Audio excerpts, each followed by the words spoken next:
তিনি একাধারে প্রবীণ রাজনীতিবিদ। বক্সিং সহ বিভিন্ন খেলাধুলার সঙ্গে যুক্ত ছিলেন।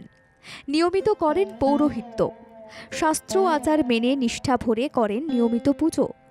সম্প্রতি তিনি বীরভূমের লাভপুরের ফুল্লরা মায়ের মন্দিরে দেশ ও রাজ্যের বিভিন্ন প্রান্ত থেকে আগত 1200 পুরোহিতদের প্রশিক্ষণ শিবিরের উদ্বোধন করে দীক্ষান্ত ভাষণ দিয়ে এসেছেন। বহু বছর ধরেই লেখালেখি, সাহিত্য চর্চা, পত্রিকা সম্পাদনা করে আসছেন। জনকণ্ঠ, যুব বার্তা, সংবাদ অঙ্গীকার সহ একাধিক পত্রিকা তিনি নিজের হাতে করেছেন। বর্তমানে তিনি কৃষি ও পরিষদীয় দপ্তরের মতো রাজ্যের 2টি গুরুত্বপূর্ণ দপ্তরের মন্ত্রী। এছাড়াও উত্তর 24 পরগনার খড়দার বিধায়ক হওয়ার সুবাদে তিনি এলাকাতেও নিয়মিত সময় দেন।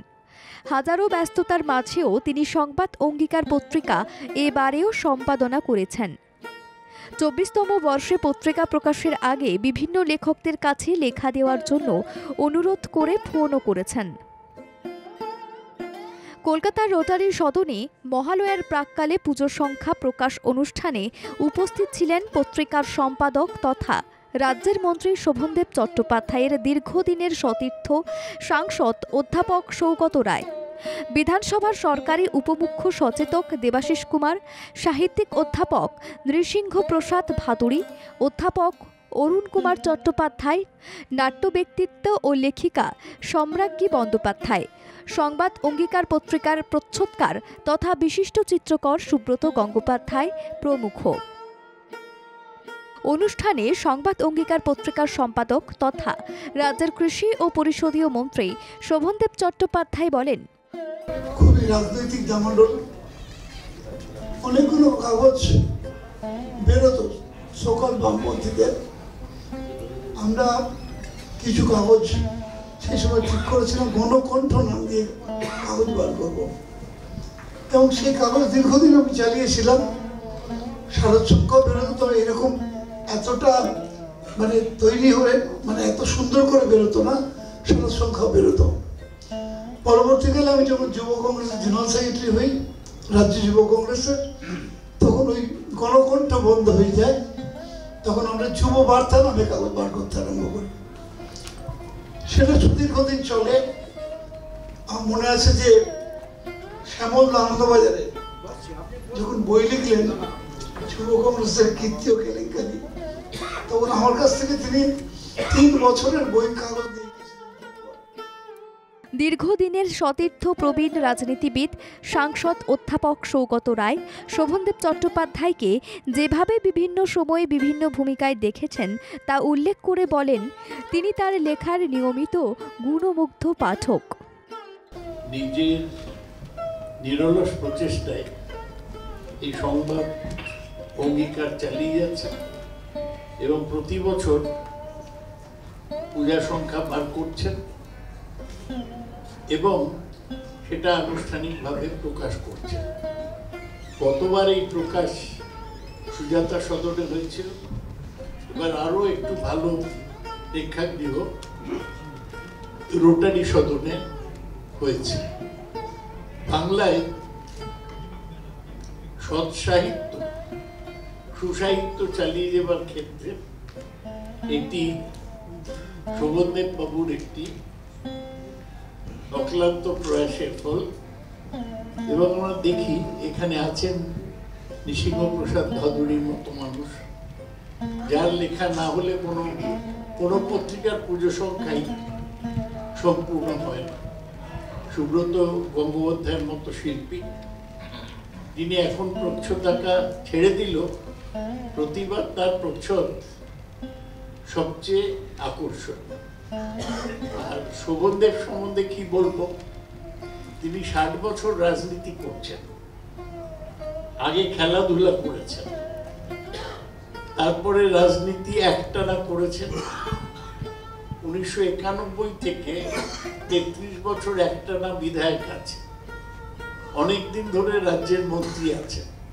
তার মধ্যেও কিন্তু লেখালেখির অভ্যেস চালিয়ে গেছে।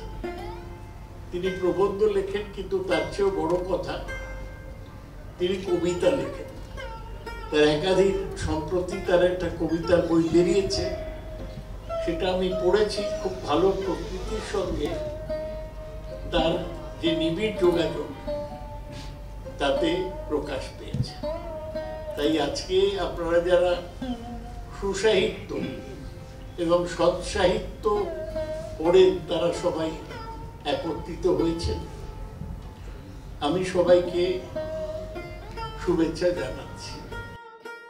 সাহিত্যিক তথা অধ্যাপক নৃসিংহ প্রসাদ ভাদুড়ী এত কাজের মধ্যে থেকেও শোভনদেব চট্টোপাধ্যায়ের সাহিত্য চর্চার বিশেষভাবে প্রশংসা করলেন।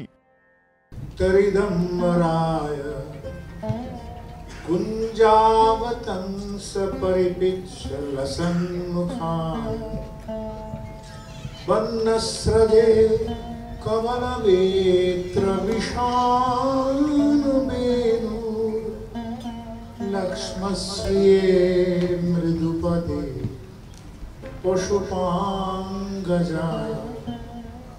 আমার প্রভু সেই যে ব্রজের রাখা কোথায় বসে বাজাও সেই মানুষটি, তার আশীর্বাদ আপনাদের সকলের উপর বর্ষিত হোক এবং বিশেষত বর্ষিত হোক আমাদের শোভনদার উপরে, যিনি আজকে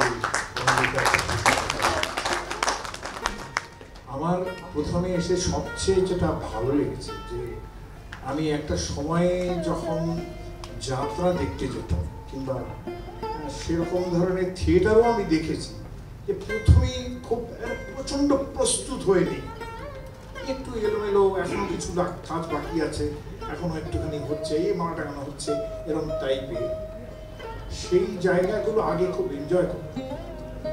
কারণ এই যতগুলো জিনিস হয়, যা কিছুই হয় এরকম ব্যাপার, সেগুলোর আগে যে প্রস্তুতিটা থাকে, যেটা আমাদের এল্ডার সাক্সলি এসে বলেছিলেন না যে ক্লাসিক্যাল শুনতে গেছি তো সেখানে তো প্রথমে আলাপ হয়। আমি মনে করি যে সেই আলাপটা কিন্তু এটা এই যা হয় একটু এলোমেলো, একটু সাজানো হচ্ছে, সেটা শোভনদার ব্যাপারে আমি দেখি প্রত্যেকটা জায়গায় একটুখানি সামান্য যে এলোমেলো থাকে ওটাকেই আমার ভীষণ আন্তরিক বলে মনে হয়।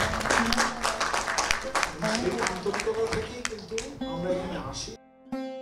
শোভনদেব চট্টোপাধ্যায়ের আরেক রাজনৈতিক অনুজ সতীর্থ তথা বিধানসভার সরকারি উপমুখ্য সচেতক দেবাশিস কুমারও হাজারো ব্যস্ততার মাঝে তার সাহিত্য চর্চা, পত্রিকা সম্পাদনার প্রশংসা করে শোভনদেব চট্টোপাধ্যায়ের লেখা একটি কবিতা পড়ে শোনালেন। নমস্কার। আজকে সংবাদ অঙ্গীকারের শারদীয় সংখ্যা এখানে প্রকাশিত হচ্ছে, মঞ্চে সম্মানীয় অতিথিরা আছেন।